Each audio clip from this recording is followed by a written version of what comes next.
Hoy 40%, la UCA dice 40% de 40 y pico de pobreza, que es la pobreza según la misma medición de la UCA, del observatorio más importante de la década, el número.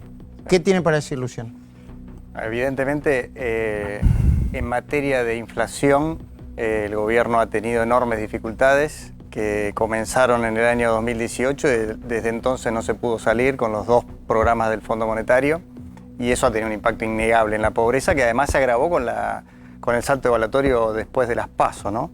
Pero déjame volver un segundo, antes no quiero escapar de la pregunta, pero eso que estamos viendo ahí es peligroso. Es peligroso porque busca reeditar un relato que se parece al concepto de una dictadura que se apoderó en algún momento y que reprimió al pueblo para, aplicar políticas neoliberales, que es el relato, digamos, de una década que no es esta, en la cual hay un gobierno democrático que trató de hacer correcciones económicas, que fracasó en el intento, yo lo digo abiertamente, fracasó en el intento. El dato que estamos discutiendo es estremecedor. Como fracasaron varios Como gobiernos, fracasaron decenas de gobiernos a lo largo de la historia. Este es el más reciente y está la herida. Déjame agregarte un condimento adicional para no caer en la idea que hay buenos y malos.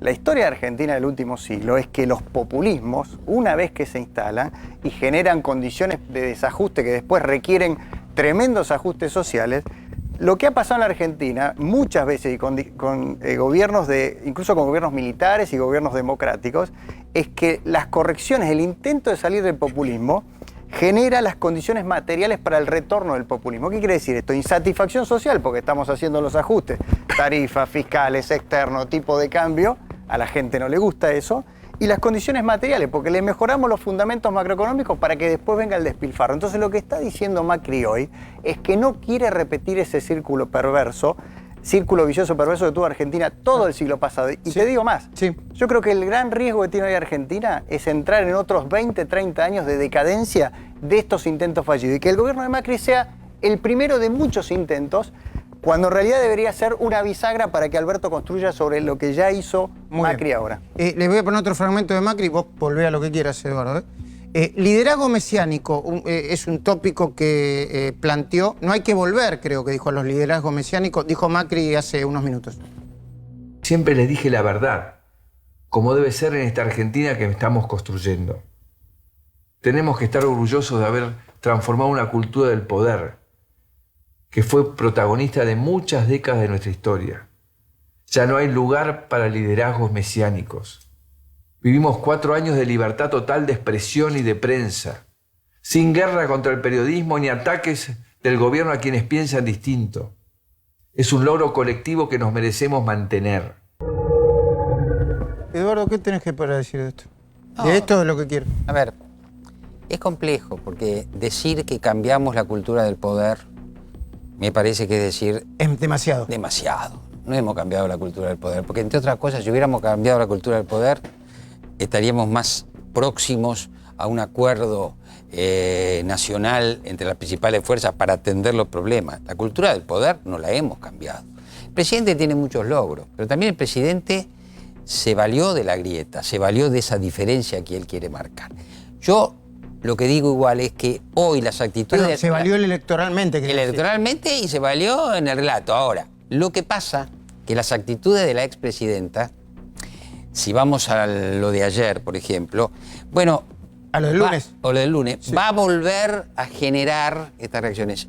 Comparto contigo que en el gobierno que entra hay mucha gente moderada, mucha gente próxima a ella moderada. Se estigmatiza a la Cámpora. La Cámpora tiene mucha gente moderada. No, yo lo voy a nombrar a uno, Guado de Pedro. Pero por supuesto, entonces te quiero decir, pasa mucho en lo que viene por la responsabilidad de la expresidenta, porque si ella se va a dirigir al país y se va a dirigir a los interlocutores, a la oposición, en los términos que se refirió a los jueces, vamos a estar complicados, porque aún aquellos que quieran decir vamos a tener una actitud de darle al nuevo gobierno los días que necesita, etcétera, van a verse atacados. Claro. Y entonces eso... Ahí ahora, yo te aseguro algo. Pero viste que las personalidades importan, entonces, Eduardo. No, por supuesto que las personalidades... Pero desde ya que importa. Y te estoy refiriendo a una personalidad muy marcada. Con votos. Pero es complejo el problema, porque a su vez esa personalidad con esas inconveniencias proviene de la figura política, que si vos hablas de la política en términos de eficacia, es la que tiene Más mayor lucidez para haber hecho la operación que ella hizo. Entonces es complejo. Brillante. Ahora, brillante. Lo que yo te puedo decir... Perdón, brillante la operación electoral que hizo, porque después te sacan del sobre. No. Bajul, dijiste que Yo dije... panqueque. No, brillante la operación. Tácticamente brillante, estratégicamente mucho más problemática, porque además hay otra cosa. Este gobierno que inicia no tiene los liderazgos resueltos. Y la decisión de Cristina Kirchner en mayo de nominar al que ahora va a ser presidente y ella ponerse en la vicepresidencia contradice el sentido común de la política. La política versa sobre el poder. El poder lo ejerce el que lo posee y el que va en segundo lugar es el que tiene menos poder. Bueno, acá tenemos esta ecuación invertida, lo que lleva a que la gente se pregunte, porque es la pregunta del sentido común, ¿y quién va a mandar? En una tradición política presidencialista o hiperpresidencialista. Entonces, ese es un tema que va a haber que resolver, pero vuelvo a la imagen del reloj tic-tac en un tiempo real, donde uno se tiene que preguntar cómo se van a tomar las decisiones en ese contexto donde no está claro el liderazgo. Entiendo. ¿Me preparan, por favor, el corte de Macri en el INDEC? No lo pongo ahora, pero es para hablar con Luciano Laspina. Lo voy a saludar a Lombardi. Ya lo saludé. La primera mirada sobre el discurso del presidente.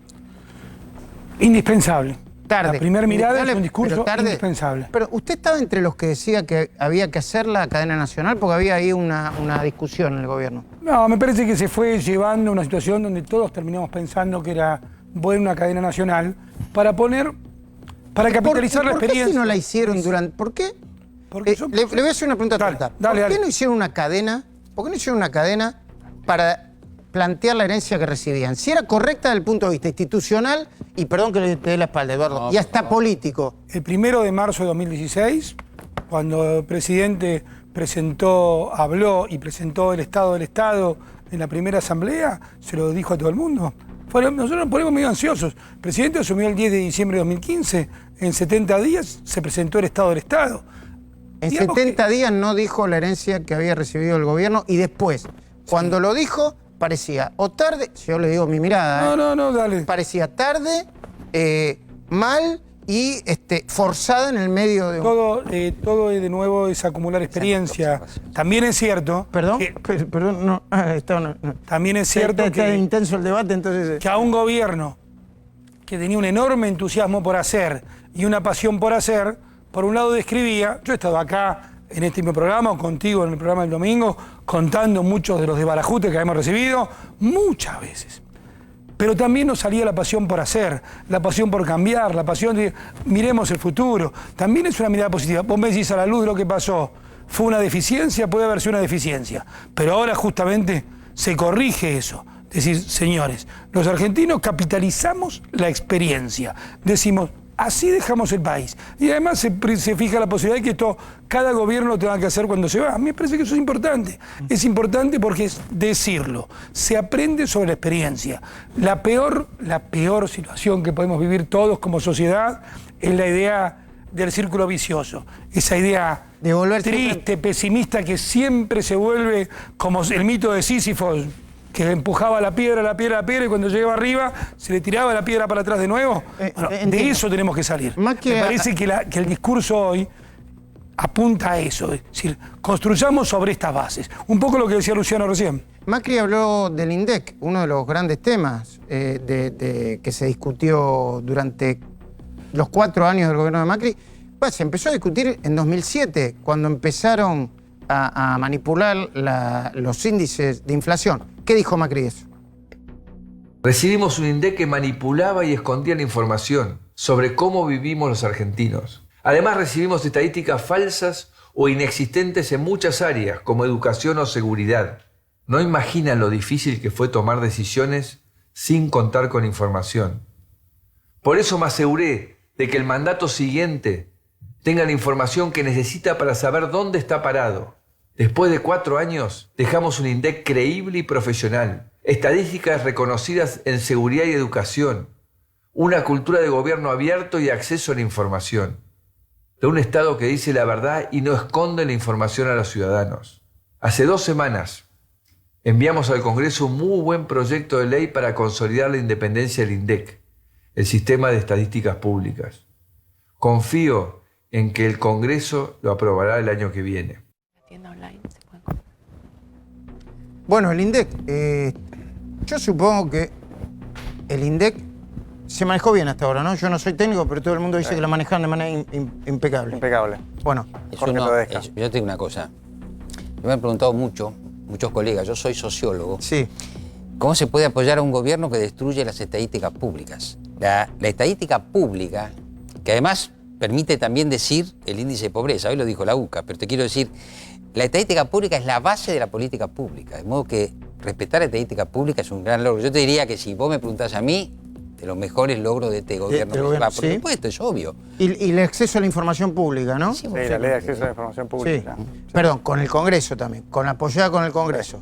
A mí hay algo que no me gusta de ningún presidente, y Macri tampoco, habla de la ley Brisa como si, con respeto, como si lo hubiera hecho el presidente. No, es el Congreso. Apoyado obviamente por el gobierno, impulsado por el gobierno, pero aprobado por el Congreso. Yo creo que el INDEC es un gran paso y creo que Alberto Fernández, con la designación de Marco Labaña, ha preservado de alguna forma no herir esa susceptibilidad que es muy cara al kirchnerismo o al antikirchnerismo, si vos querés. Ahora, creo que el problema de Alberto Fernández y de los argentinos hoy es el hipervicepresidencialismo, más que la decisión de Alberto Fernández. Y ahí la impronta que le está dando agresiva Cristina Fernández de Kirchner en sus primeras apariciones nos hace poner en duda todo, la independencia de Marco Labaña, la independencia del propio Alberto Fernández. Y esto es lo que vamos a tener que ver. ¿Hay hipervicepresidencialismo o es una fantasía de los analistas y los periodistas? No, todavía no hay porque el gobierno no empezó. Yo creo que se ve un riesgo de que eso ocurra. Ahora yo, si quiero, voy a pasar un mensaje. Un politólogo italiano, Norberto Bobbio, escribió en la década del 90 un libro que decía izquierda y derecha. Y existe la izquierda y la derecha, con distintas sensibilidades.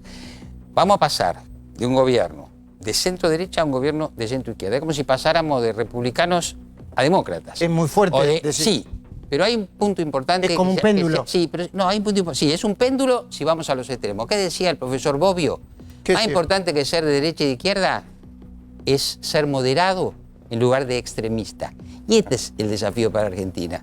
Ser moderados, ser realistas, buscar el consenso. Ahora, si nos ponemos extremistas en la situación en que la Argentina está, el horizonte se va a poner muy complicado.